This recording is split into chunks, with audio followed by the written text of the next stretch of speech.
Hello, buenos dias, welcome, hello everybody.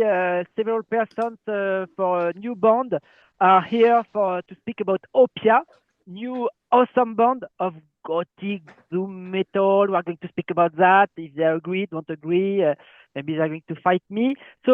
My name is Fred. Welcome to metalhubs.com and Metalhubs TV. And so you are going to introduce yourself. Who are you in the band Opia? I hope the pronunciation is good. What do you do? What's your name and what do you do one by one in the band? Maybe your girl first. Okay.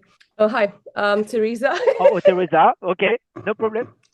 Oh, sorry. Yeah, lady first. Ladies first. Yeah, yeah, Oh ladies my first God. because after I'm going to say, oh, he's not sexist. Is he sexist, etc. Let's go. Let's go, Teresa. Oh, I'm vocalist in Opia. Okay, question. You make all the vocals or the other things? It's you who screams, for example, in the last song, the black metal vocals, but also clean vocals and growls. It's all you. All me, yeah. Okay, awesome. Congratulations. First. Okay, Thank next, you. next, your colleague, your neighbor. Uh, Hi, my name's Dan. I play guitar for Opia. Okay, yeah, there are two guitarists in the band. Yes, there are. Me Oh, and Phoenix. He couldn't be here today. okay, no problem. Okay, thank you. And the last one, please. Hi, my name is Jorge. I play keyboards. Okay, keyboard. Yeah, yeah, yeah, keyboard. Yeah, yeah, yeah. There are keyboards that it puts the atmosphere. Very. Yeah, yeah, yeah. You have five That's in it. the band, five or six in the band. Six. Yeah, six, six, six, six. Okay, okay. Yeah. So Phoenix, you say. Dan, it's you. Richard on bass. You go on keyboards and Sam on drums. Yes, although Rich left last year, so we have a new bassist, which is Aidan Rutter from the band Moon Reaper. Okay, and okay, thank you. And Jorge, you are from Spain, if I'm right. Well, the wine. I'm from Spain. I'm from Canary Islands, Gran Canaria. Ah, Canary. Okay, okay, Just okay, me. okay, Just me. The band is UK based, so I am the only one who is abroad. okay, okay. So it will be my very first question. How did you form the band? How and when? Because I don't know exactly. But of course, some people, it's not interesting, but I find it interesting. But after we're going to speak more about the music. But if you are very far away from each other, how did you form the band during the pandemic, behind Zoom or Skype and Facebook social networks? How did you meet? Did you form the band? Dan, maybe?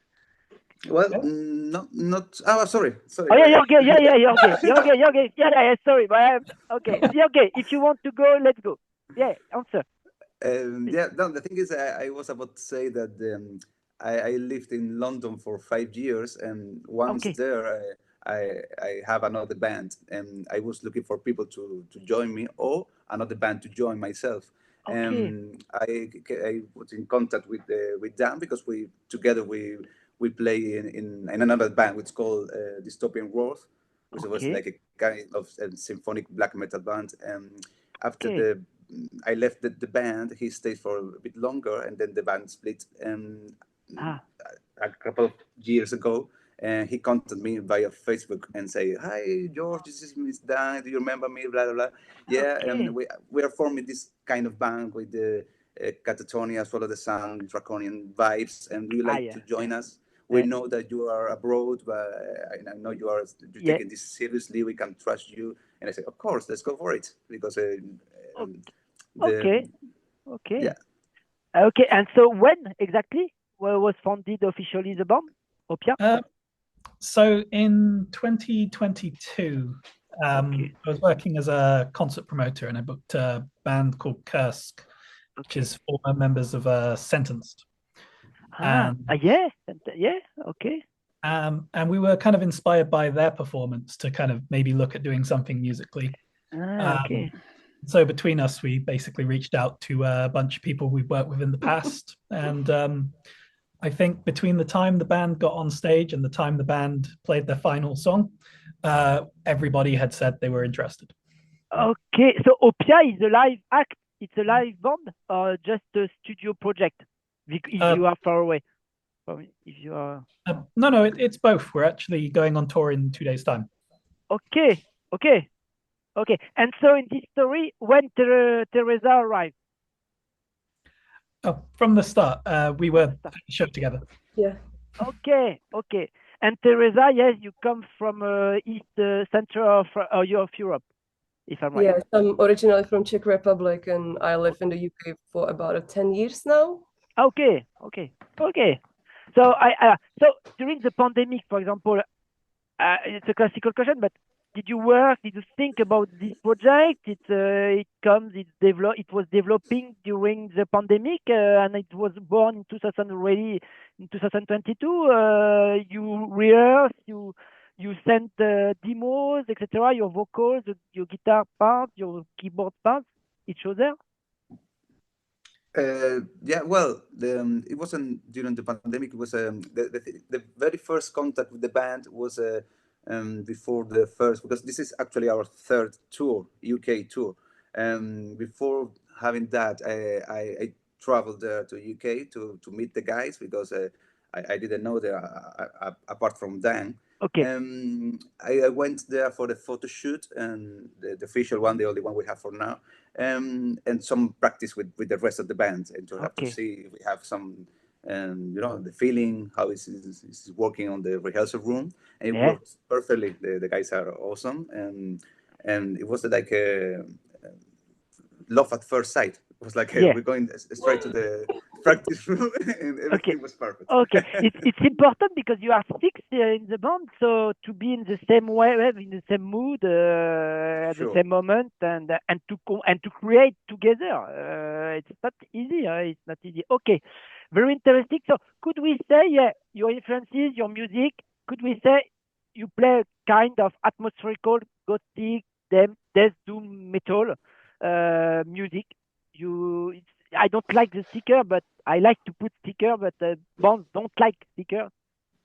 But to help the people, to help you agree with the definition? I think that there is definitely as well like a little bit of black metal influence too. I mean, mainly in my vocals. So I think that it's really hard to say what exactly we are, but I would definitely say that there's something about a gothic doom metal, something like that.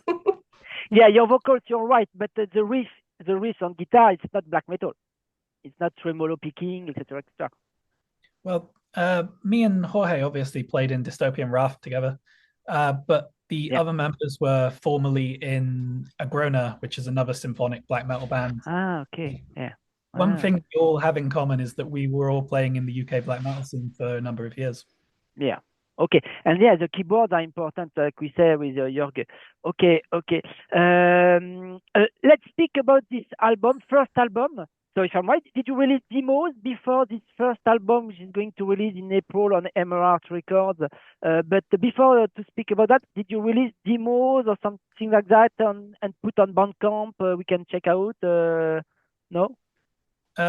No. Okay. Directly a first a whole album. Yeah. We felt the songs we had written deserved to be released as in the version that they were. Yeah. Okay. Okay. And so this album is called I Welcome See Eternal Sleep. Mm-hmm. So see in English, like there, it's I welcome see. It means you. In fact, no, something like that. In Old English, maybe. Yes. Right? Yeah. Ah, okay. And so we are going to speak the main topic in the album. There are 8 tracks, if I'm right. Yep. The main topic is the death. It's not very happy topic. Yeah. Why did you choose this main topic? And we can see on the cover artwork a dead lady, maybe in the a bit like the last Draconian album. And there's the vein. Yeah. So in terms of the themes, it kind of developed from the lyrics, which were all quite morbid. I handled a lot of the lyrics personally, and Phoenix wrote the others, and Tereza adjusted them. We wrote mostly about our family histories. So there's Phoenix lost an aunt to cancer, which is the influence behind the first single on their store. Okay. The other songs deal with family members that have also died in other ways. There's a song about dementia. And so by the end, when we had all the lyrics set, they were all extremely personal and heartfelt. And we felt that the album title should reflect that sense of grief.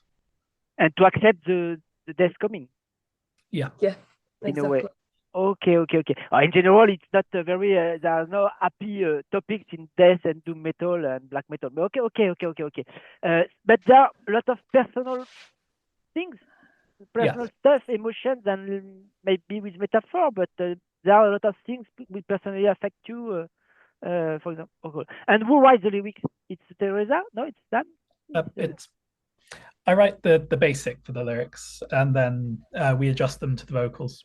Yeah. After Tereza, you put your thought. You say, I want better that. I want to speak that, or no more space for me, or yeah, because sometimes because obviously English isn't my first language, so sometimes if it's written like a tongue twister, I'm just like, listen, like I can't say this, so or it's too long, too short, or it just depends as well like how I can fit it into music and if it feels right, and so usually Phoenix and Dan, they write it, and then I'm the person who have to dissect it and put it all together again. Okay. And you, Jorge, about you play keyboard, but I can see behind you classical guitar, Spanish guitar, Ibanez, maybe electric guitar, etc. So you play also other instruments. You are a multi-instrumentist musician, and you compose. It's you who compose with Dan. Not really. No, in Opia, Phoenix, the guitarist, is the main composer, at least in this album, and the ideas for the second one. This one's here because I play in another band I formed many years ago in Canary Islands, which is called Scandalion. And I play keyboards for so many years there, and now I swapped to guitar. After last tour, I swapped the guitar. That's why. Okay. We know we recently, last year, we interviewed a female band, pirate metal from Canarias, but I don't remember the band. Sorry, but we interviewed them. A pirate metal band girl. No, don't know in Canarias. No. You did already. Maybe. You know them. Maybe. Last year it was released the album, but doesn't matter. I will put okay. Let's speak more about Opia. Influences. You speak about sentence, but it depends the period of sentence, because at the end it was more heavy death metal, but the early stuff was amok, etc. Until Crimson, maybe sentence. It was more death metal. At the end, it was more gothic death metal, heavy death metal, more mainstream. Yeah. Come on. I mean, one thing about Sentenced, I think, is unique for us is that basically every member of the band is a fan of them to some level. I mean, for me personally, I have them. Yeah. And live, it was excellent. I remember. Yeah. Okay, but I don't know what the guys do now in Finland. There is the introduction of the album. It's called These Pristine Memories. Could you tell me more about these pristine memories? And they are keyboards, if I'm right, if I remember well. About the introduction, first track of the album. Could you tell me more? Who composed it, and what does it mean, this pristine memory? The very first one, like an introduction. Yeah, exactly. Well, at first was like a mere excuse to open the live versions, but then it makes sense at the end of the day with the rest of the album, because I think it fits perfectly, just because we used to play live the whole album itself, like the same order. Okay. Yeah, so it's the effect is quite when you finish, it finishes. It's like it's dying the melody, and then the single, which is out right now, it starts very powerful. Yeah. Okay. Yeah, and it's very well to introduce your universe because it's very important, the atmosphere. And so it introduced, the single On Death Door Part 1. We can find the second part at the end of the album, if I'm right. There will be a new video of maybe of the second part, or no, that's the plan, the concept. Well, we actually never thought about it, but it's possible. Okay. But the first one is out now. So I will put in the description and at the end of the interview, of course, the link of the video. It's very nice. So On Death Door Part 1, it remember me, I don't know, it's a coincidence, but when I discovered you, it was not a lot of time after I've seen Nosferatu remake. And it's in white and black. We don't see vampire, but a man with a girl, younger girl, and in the room she died, etc. But it remember me no monster, but it remember me the last Nosferatu album. I guess it was no relation because the movie it was already shot for you, and on cinema it was later.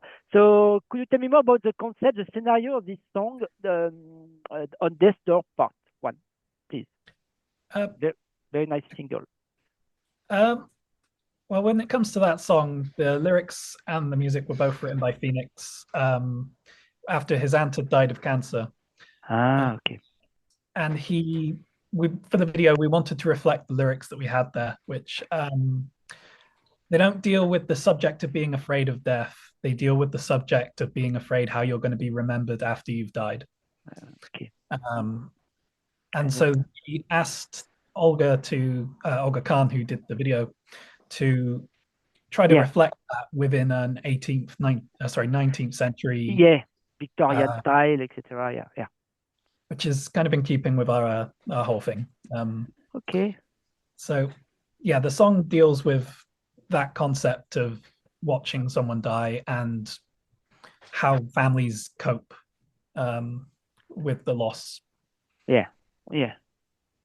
Okay, it's a very nice. I like very much the photography of the video. Very yes, it's a true actor. And Tereza maybe played in. No, it's not you, Tereza. The girl at the. No, it was actually made in Belarusia. Yes. Yeah. So Okay. we were just talking about a concept, and then Olga and her team was able to create it for us. Yeah. Yeah. And could we say finally, this album is a concept album, or not at all? Well, in a way, I would say it is, but on the second side, I don't think so. Oh, okay. Because like every single song is really like unique, even though some of the theme is just very similar. Yeah. But I don't think so that we made it exactly as a conceptual album. Yeah.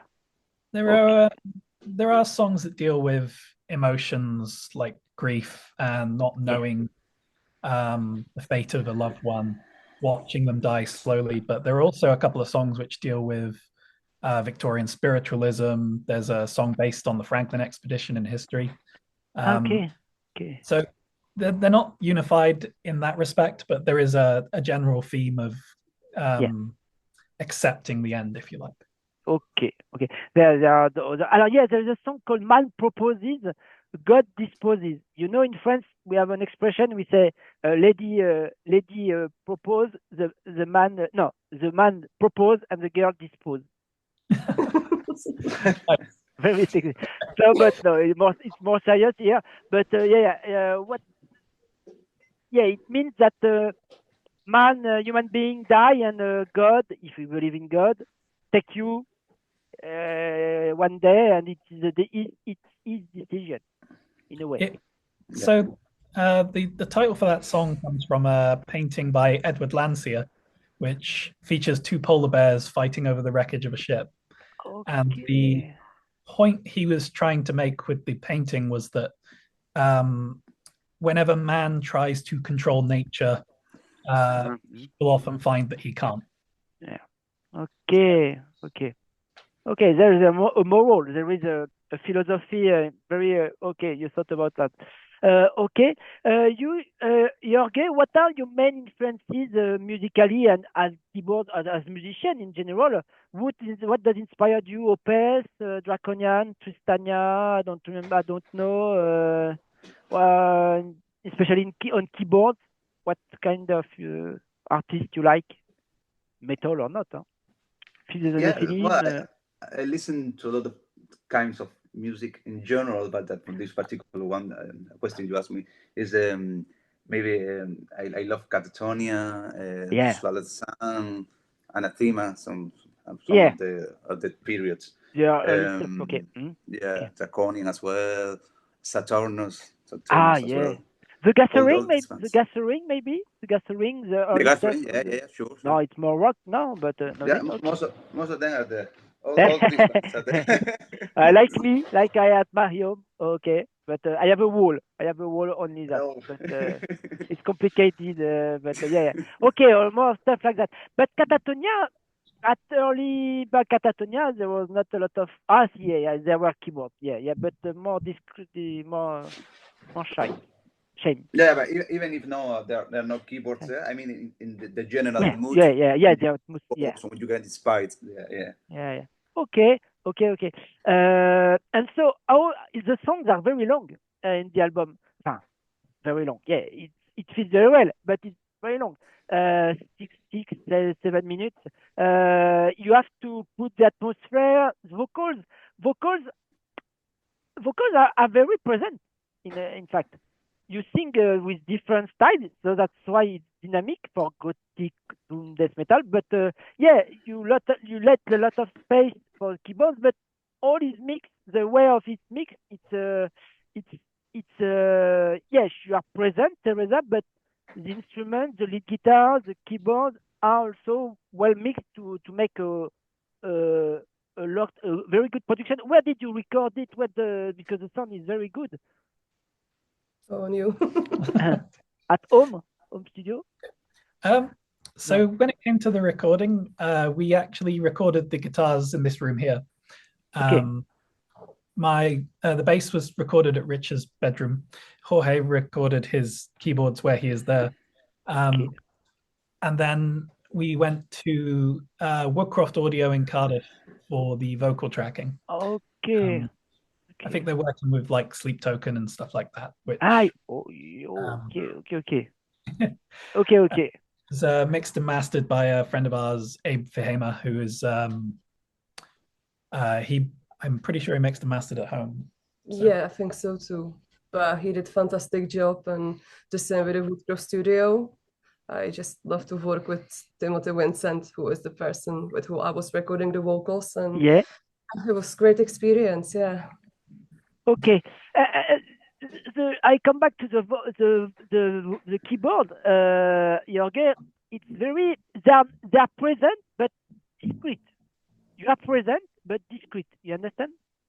Yeah. The idea is for us is the ideal stuff is that all the elements should be present but no overlap to each other. And like different layers with the good balance and have more presence for the voice. It's something that you move it, you try it from there. It's like something's missing there, but you need it there because it's like supporting the whole thing. Yeah, the same with the bass and with some feeble strings in the background and even some chorus, some double voices there that you don't notice at the first listening. You have to listen twice and three times, and you keep all these nuances different. Okay. It's not Nightwish or Epica keyboard. The keyboard not forward like that, but it's a mix. Very good mix. Okay, so you play the 8 tracks, the introduction and the 7 tracks, 7 songs. Okay. Okay. The whole set. Yeah. Okay. Are there any guests on this new album? On this first album? Any guests? No? Featuring? No, not on this one, no. Okay. And have you already a plan you think about a new continuation? Or you are waiting for the results, the reactions? Or you think about an EP or next LP, next album? Well, we just started to working on a second album. So technically 2 songs are done. Okay. But 2 songs are written. The third one, we just have to do some revisions. And yeah, so yeah, we're definitely working on it. Okay. And do you have plans to make a cover song, maybe of Fils de Nephilim or Draconian? I don't know. I think if we were to do a cover, we would probably choose something a little bit less. We don't need the comparisons to Draconian. Yeah. Okay. A typo negative, for example. I mean, maybe something like Sentenced or Amorphous. Oh, yeah. So, okay. What do you want to add before to conclude? And when can we expect to see you live in Europe, in France, summer festival? I don't know, this year or next one, 2025 or 26. And what do you want to add, Jorge? What do you want to add about this album, and for example, and after the 2 others? First of all, thank you so much for having us today. I hope that people love the album. We're going to release some singles as well before the album release. And about the tour plans, I think Dan is the best person to talk about it. Okay. Thank you, Jorge. In terms of the tour plans, by the time this video is out, we will have just done another UK tour, which we set off for in 2 days' time. After that, in terms of Europe, we're planning to do 5 dates across the summer, but at the moment, that's all I can say. Okay. Well, I hope to see you live in festivals, but in a tent, under a tent, or indoors, but not in the day open air. I don't think it fits very well. But there are festivals, with tents and very it's darker, and when it's raining, like in England, we can go inside. But I think good conditions are important to put the atmosphere. And that's interesting because there is a keyboard player. Sometimes, you are only samples, but if there are a real player of keyboard, it's important. When you are 6, it's, everybody has his job, and it's not just 2 persons with samples, etc. It's too easy. But so that's your team. Okay, I thank you very much. I'll let you. Thank you very much, and good luck with this very good album. First album, it's first album. That's I was very well surprised. So it's called I Welcome See Eternal Sleep, available in April on Amaranth Records. Thank you. I'll let you. Bye bye, guys and girls. Bye.